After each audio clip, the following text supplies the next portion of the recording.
এর গায়ে যে কোনো একটি ফল মাছি হুল ফুটিয়ে চলে যাবে, ভিতরে ডিম পাড়বে, আর দেখবেন ফলটা পচে গিয়ে ঝরে পড়ে গেছে। সেক্ষেত্রে আপনাকে অবশ্যই ফেরত। Hello friends, Grossi garden YouTube চ্যানেলে আপনাকে আরও একবার স্বাগত জানাই। বন্ধুরা, আজকের ভিডিওর টাইটেল আর থাম্বনেল দেখে বুঝে গেছেন আজকে আমরা ফুল বা সবজি না, আজকে আলোচনা করব আমরা মাল্টা বা মুসাম্বি লেবু নিয়ে। তবে আজকের আলোচনাটা হবে মাটির গাছ নিয়ে।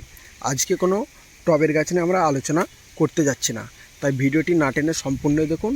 আপনার বাগানে যদি এই ধরনের মাল্টা বা মুসাম্বি লেবু গাছ থাকে, তবে সেক্ষেত্রে মাটিতে হোক কিংবা টবে হোক আপনারা একই পরিচর্যা করতে পারেন।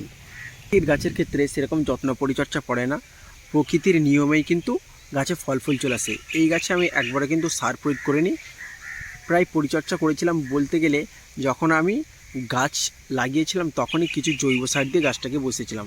আজ প্রায় গাছটির বয়স 3 বছর, একটু ফল ফুল আসতে দেরি হয়েছে। অনেকগুলোই মালটা এসেছেন, দেখতে পাচ্ছেন এখানে একটা, সেখানে দেখা যাচ্ছে আরও চারিদিকে, এদিকে আছে, অনেকগুলোই মালটা এসেছে। তো মাটির গাছে সেরকম মূলত খাবারের পরিচর্যা লাগে না, তবে যে কোনো গাছে, সেটা মাটির হোক আর টবের গাছের ক্ষেত্রে হোক, মালটা গাছে ফল আসার পর আমরা কীরকম যত্ন পরিচর্যা করব। দেখুন, এই যে লেবুগুলো হয়ে গেছে, এগুলো যথেষ্ট বড় হয়েছে। এগুলোকে আমরা কি করে টিকিয়ে রেখেছি। মালটা বা লেবু, যে কোনো লেবুর ক্ষেত্রে যখন মার্বেল আকার অর্থাৎ ছোট ছোট গুলির আকার, মটর কড়াইয়ের মতো যে ফলগুলো আসে সেগুলো ঝরে পড়ে যায়। তাই সহজে যাতে ঝরে না পড়ে যায় আমাদেরকে তার জন্য ব্যবহার করতে হয় যে কোনো পিজিআর। সেক্ষেত্রে আপনার হাতের কাছে যে পিজিআর আছে আপনি ব্যবহার করতে পারেন। এখানে দেখতে পাচ্ছেন আমি ব্যবহার করি মিরাকুলান। এই মিরাকুলান যে কোনো ফল গাছের ক্ষেত্রে, যে কোনো ফল ফুল গাছের ক্ষেত্রে আপনারা ব্যবহার করবেন। কখন ব্যবহার করবেন? যখন গুটি আকার ছোট ছোট থাকে তখন আপনারা ব্যবহার করবেন, তাহলে গুটিগুলো সেটিং হয়ে যাবে। এছাড়াও এ সময়ও আপনারা পিজিআর ব্যবহার করতে পারেন, যাতে এগুলো আরও পরিপুষ্ট হয়, অর্থাৎ আরও বড় হয়।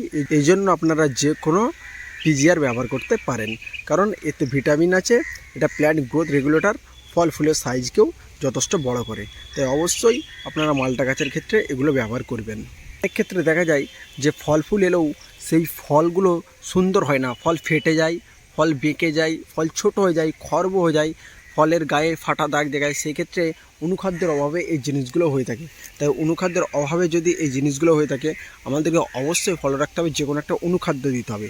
সেক্ষেত্রে আমি যেটা ব্যবহার করি অ্যাগ্রোমিন ম্যাক্স। প্রত্যেক 15 থেকে 20 দিন অন্তর পিজিআরের গ্যাপে গ্যাপে আপনারা যে কোনো অনুখাদ্য ব্যবহার করতে পারেন। সেক্ষেত্রে বোরন, লৌহ, এইসব জাতীয় যে অনুখাদ্যগুলো আছে, অর্থাৎ দেখে নেবেন প্যাকেটের গায়ে যে কী কী অনুখাদ্য এতে মিশ্রিত আছে, সেই ধরনের একটি অনুখাদ্য আপনারা অবশ্যই মিশিয়ে দেবেন। আর যদি অনুখাদ্য না পান তাহলে অবশ্যই আপনারা বোরন, জিঙ্ক এগুলো সিঙ্গেলভাবেও স্প্রে করতে পারেন 4 থেকে 5 দিনের গ্যাপে গ্যাপে। বিশেষ করে ফলের ক্ষেত্রে অবশ্যই আমাদেরকে পিজিআর অনুখাদ্য ব্যবহার করতেই হয়।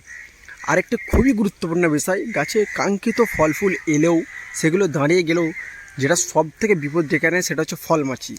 এর গায়ে যে কোনো একটি ফল মাছি হুল ফুটিয়ে চলে যাবে, ভিতরে ডিম পাড়বে, আর দেখবেন ফলটা পচে গিয়ে ঝরে পড়ে গেছে। সেক্ষেত্রে আপনাকে অবশ্যই ফেরোমন ট্র্যাপ বা যে কোনো ফল মাছির ওষুধ ব্যবহার করতে হয়। আমি যেটি ব্যবহার করি সেটা হচ্ছে এই জেন এক্সট্রা। এই জেন এক্সট্রা কিন্তু 1 থেকে 2 বার, অর্থাৎ প্রত্যেক সপ্তাহে 1 বার করে স্প্রে করলে আর ফল মাছি আক্রমণ করবে না। আমার যতগুলো এখানে গুটি দাঁড়িয়েছে, লেবু দাঁড়িয়েছে, আমি ক্যামেরায় আনতে পারছি না, অনেকগুলোই দাঁড়িয়েছে দূর থেকে, প্রত্যেকটা কিন্তু যথেষ্ট সুন্দর, অর্থাৎ ফল মাছি আক্রমণ করেনি। তাই আপনাদের ক্ষেত্রেও বলবো অবশ্যই ফল মাছি আক্রমণ না করে দেখবেন, নাহলে স্বাদের ফলগুলো কিন্তু ঝরে পড়ে যাবে। যে কোনো ফল মাছির ওষুধ আপনি ব্যবহার করতে পারেন। ভিডিওতে যেসব প্রোডাক্টগুলো দেখালাম এগুলোই যে আপনাকে ব্যবহার করতে হবে এর কোনো মানে নেই। আপনার হাতের কাছে, আপনার এলাকায় যেটা সহজলভ্য বা চেনা জানা আছে বা যেটা পাওয়া যায় সেটাই আপনি ব্যবহার করবেন। এক্ষেত্রে কোনো বাধ্যবাধকতা নেই, শুধু সিস্টেম অনুযায়ী আপনি ব্যবহার করে যাবেন। তবে আপনি দেখবেন, আপনি যদি এইভাবে যত্ন পরিচর্যা করেন, সেক্ষেত্রে মাটির গাছ হোক এবং টবের গাছ হোক, কাঙ্ক্ষিত ফল অবশ্যই পাবেন। ধৈর্য ধরে ফল গাছ করতে হয়, ফল গাছের জন্য তাড়াহুড়ো করলে চলে না। ফল আসতে একটু লেট হলেও গাছ ম্যাচিউর হয়ে গেলে আপনাকে কিন্তু সেই গাছ ফিরিয়ে দেবে না, এটা কিন্তু একটি সত্য কথা।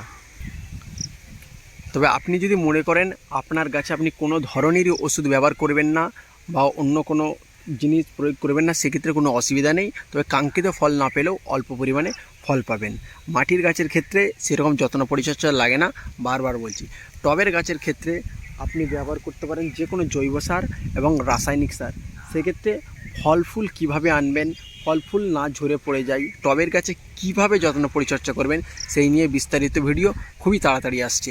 তো বন্ধুরা, এই ছিল আজকের একটি ছোট্ট ভিডিও লেবু গাছ নিয়ে। ভালো লাগলে অবশ্যই লাইক কমেন্ট শেয়ার করবেন এবং গাছপ্রেমী বন্ধুদের মধ্যে ছড়িয়ে দেবেন। ধন্যবাদ।